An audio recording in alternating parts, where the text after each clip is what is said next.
caso, ¿cómo habéis conseguido esa transformación de esa guía obsoleta a lo que conseguís ofrecer hoy, que no solamente está en destino, o sea, que no solamente está en un museo, sino también en destino, incluso en entorno natural, ¿no? Pues con mucho trabajo y observando mucho, ¿no? Bueno, yo primero quería agradecer a Segitur, lógicamente, y al Grupo Vocento esta oportunidad de estar aquí hoy y contar un poco lo que hacemos. Nosotros somos una empresa especializada en lo que es digitalización del patrimonio cultural, natural y en el desarrollo de tecnología turística para museos, monumentos, destinos. En esto llevamos, bueno, aquí por ejemplo en Toledo, que antes me preguntaban, tenemos 2 casos de éxito. Uno que es la aplicación de la ciudad dentro de un proyecto que se hizo para todo el Grupo Ciudades Patrimonio, para las 15 ciudades de Patrimonio Mundial de la Humanidad, y también para el Museo del Ejército, en el Alcázar, que es también otro de los atractivos turísticos de la ciudad, ¿no? Llevamos en esto mucho tiempo, más de 10 años, antes de que viniera la crisis del COVID. Ya empezamos en esa primera andadura a darnos cuenta de la necesidad de la transformación digital del turismo y del patrimonio. Ahora mismo estamos trabajando un poco también en lo que sería proveer de este conocimiento a la sociedad en términos de creación, por ejemplo, de la nueva norma de aplicaciones móviles para destinos que estamos desarrollando con UNE. También somos miembros de la red de destinos inteligentes que lidera Segitur. También tenemos muchas buenas prácticas que se han utilizado para lo que sería demostrar cuáles son las guías, un poco las nuevas tecnologías de cara a la recuperación del turismo. Es decir, que en esto somos, y yo creo, debemos ser muy activos, ¿no? Nosotros entendemos que siempre el patrimonio ha necesitado el turismo. Es decir, esto que hablabas tú antes, efectivamente el patrimonio se sostiene gracias a que el turismo lo visita. Ahora mismo es cierto que gracias también a la iniciativa pública y a esta situación, creemos que se da la oportunidad de que el turismo necesite al patrimonio, en este caso. Es decir, como el patrimonio como una punta de lanza que va a impulsar, que va a traccionar en muchos destinos de lo que sería esa nueva oferta, estas nuevas formas de visitar, y que eso va a permitir que el patrimonio de alguna forma lidere y en muchos casos sea protagonista de esta recuperación, ¿no? El patrimonio como tal, simplemente la tenencia de patrimonio, es decir, los monumentos, los museos, como tal, no sirven para generar negocio. Es decir, hay que aplicar políticas de gestión y sobre todo innovación. Y ahí es donde la tecnología, yo creo, que tiene mucho que decir, ¿no? Nosotros desde GEVAM hemos intentado resumir esto, que esto es muy complicado, pero hemos intentado un poco, en este afán un poco de transmitir conocimiento, vislumbrar cuáles son las políticas o las actividades que permitirían, en este caso, que el patrimonio digitalizado o la digitalización del patrimonio pudiera convertirse en este factor renovador, en este factor impulsor del turismo, ¿no? Hemos hablado un poco, vamos a hablar de 6 áreas y voy a intentar también un poco darle una pincelada desde GEVAM de qué es lo que nosotros estamos también contribuyendo ahí, ¿no? La primera, desde luego, es la digitalización, ¿no? Es decir, hay que partir de lo que sería un poco crear esas imágenes digitales del patrimonio físico en un entorno virtual, en un entorno lógicamente digital. Se ha hablado aquí de realidad aumentada, se ha hablado de sistemas de realidad virtual extendida, pero también, por supuesto, todo lo que es la producción de contenido, de textos, de guiones, que al final van a generar todo el material con el que vamos a poder, de alguna forma, empezar el camino, ¿no? Aquí nosotros, ¿qué es lo que estamos intentando hacer? Pues estamos intentando también desarrollar sistemas de adaptación de este contenido de manera automatizada, ¿no? Esto es muy complejo porque aquí necesitamos aplicar técnicas de inteligencia artificial para poder hacer esto en tiempo real, ¿no?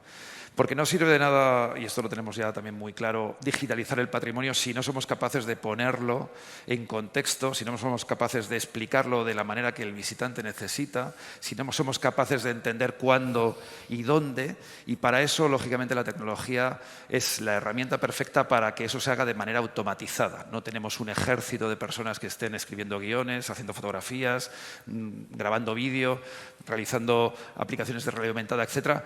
Y esto es aquí donde la tecnología puede hablarle a cada uno de la manera que esa persona necesita, ¿no?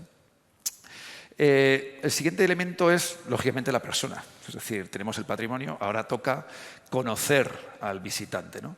No solamente establecer cuál es el perfil, qué es lo que necesita, qué es lo que busca, sino sobre todo también establecer cuál es la caracterización en términos semánticos, ¿no? Es decir, las máquinas es necesario que comprendan al visitante, ¿no? De nuevo, por la misma idea de transformación digital. No sirve de nada tener muchos datos si no somos capaces de poner esto en relación y que la máquina entienda qué significa toda esta información, cuál es la experiencia que está detrás, qué es lo que de alguna forma viene después, ¿no? Y para esto, lógicamente, la contribución que nosotros estamos, y en este caso, lógicamente ayudados por otras muchas empresas y también por herramientas de normalización, que en este caso son muy importantes para que esas máquinas puedan entenderse entre ellas, el aspecto semántico, ¿no? de este visitante, ¿no? Un tercer elemento es juntar ambos mediante ofertas integradas que seamos capaces de generar en un momento determinado para entender cuál va a ser el matching, ¿no? Es decir, tenemos patrimonio, tenemos recursos culturales, tenemos recursos naturales y tenemos visitantes que los buscan y que además están dispuestos a dedicarle tiempo y a experimentarlo. Vale, creemos ofertas, pero ¿cuál es aquí el siguiente reto? Esas ofertas no pueden ser estáticas. Estas ofertas tienen que ser totalmente dinámicas y adaptarse en tiempo real a lo que ese visitante en ese momento o la experiencia en sí, el contexto, están transformando continuamente. Para eso, de nuevo, necesitamos tecnología que sea capaz de, en tiempo real, adaptar las ofertas integradas, los packs de visitas, los planes de viajes, las rutas, los recorridos, en tiempo real a lo que en ese momento el visitante está cambiando como elemento también transformador, porque el visitante no es un elemento estático, el visitante cambia, se transforma también durante el viaje. Por tanto, ahí es donde tenemos también que aplicar tecnología. Cuarto elemento importante es medir todo esto, ¿vale? Es decir, estamos haciéndolo, pero lo estamos haciendo bien. Sabemos que efectivamente el visitante utiliza esas aplicaciones móviles, se escucha hasta el final los audios que le proponemos, utilizas las herramientas de realidad aumentada, es decir, ¿lo está utilizando o no lo está utilizando y cómo lo está utilizando? Y aquí un elemento también muy importante es que de alguna forma, esta información esté orientada. ¿Vale? Muchas veces, y esto es una cosa también paradigmática, generamos datos sin ninguna utilidad y sin ninguna orientación. Yo diría, sin ninguna utilidad eso puede ser una consecuencia, pero el problema es cuando en el origen no se ha puesto claramente la aplicación, cuál va a ser la utilización, y de nuevo aquí la tecnología ayuda mucho a que esa utilización sea en tiempo real, que sea automatizada.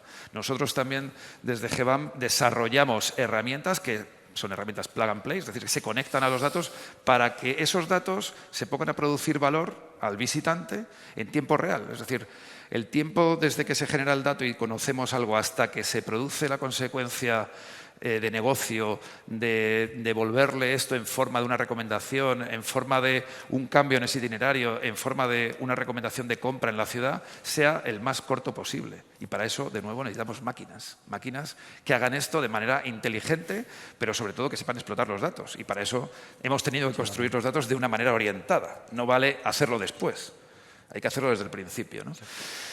Un quinto elemento importante también, lógicamente, es entender que esto es un ecosistema y que todas estas herramientas que estamos hablando y que nosotros desarrollamos deben estar integradas tecnológicamente. Pero yo diría que además de estar integradas tecnológicamente en la plataforma de la ciudad, en las distintas herramientas que la ciudad tiene, es muy importante que también entiendan, de nuevo, que el contexto es más grande, que el contexto es turismo, ¿no? Y el contexto es, se citaba antes, la ciudadanía, el contexto es el impacto medioambiental sobre el territorio, el hecho de que hay un plan de recuperación, en este caso, por ejemplo, en Toledo, del río. Es decir, todo esto trasciende, vamos a decirlo así, lo que es simplemente saber enchufar o no una herramienta a la plataforma. Es decir, esto hay que entender el negocio como un todo, y ahí nosotros lo que intentamos es, lógicamente no somos expertos en esto, pero intentamos hablar con los expertos, que son las consultoras y las empresas que a su vez luego trabajan con los ayuntamientos y con los destinos, para ayudarles a definir en el aspecto tecnológico estas piezas de tal forma que estén de alguna manera integradas en la estrategia general, en ese plan de sostenibilidad, ¿no? Es decir, trabajamos con ellas y lo que intentamos es buscar que eso tenga coherencia, ¿no? Y por último, el sexto elemento, lógicamente, es que todo esto al final tiene que llegar al visitante y sobre todo también a la capa de negocio de la ciudad.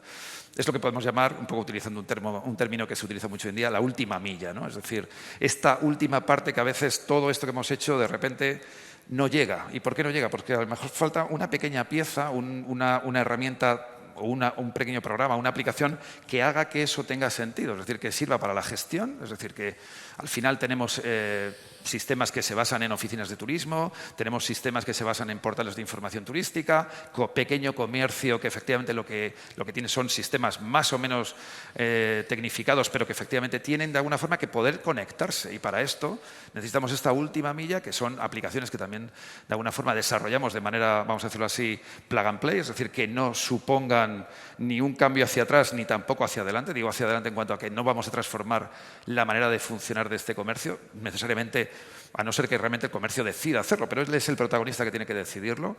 Pero sí que le vamos a intentar permitir que se conecte y que esas herramientas permitan, de alguna forma, que toda esa información, toda esa inversión, todo este esfuerzo de digitalización del patrimonio cultural y natural se conviertan en negocio. Y eso es un poco, en términos, vamos a decirlo así, lo que intentamos hacer. Es decir, no llenar las plataformas de contenidos digitales sin más. Yo creo que tanto, vamos a decirlo así, una plataforma vacía es inútil, pero también es igualmente inútil un contenido que no tiene sentido dentro de una plataforma, ¿no? Es como un pequeño huérfano que se ha quedado ahí y que efectivamente pues, acaba desapareciendo pues, producto del cambio o del tiempo o de la modernización, ¿no? Contenido, excelencia, calidad, ¿no? De todo eso al final determina mucho también el éxito, ¿no? del propio desarrollo, pero sin duda sois un ejemplo.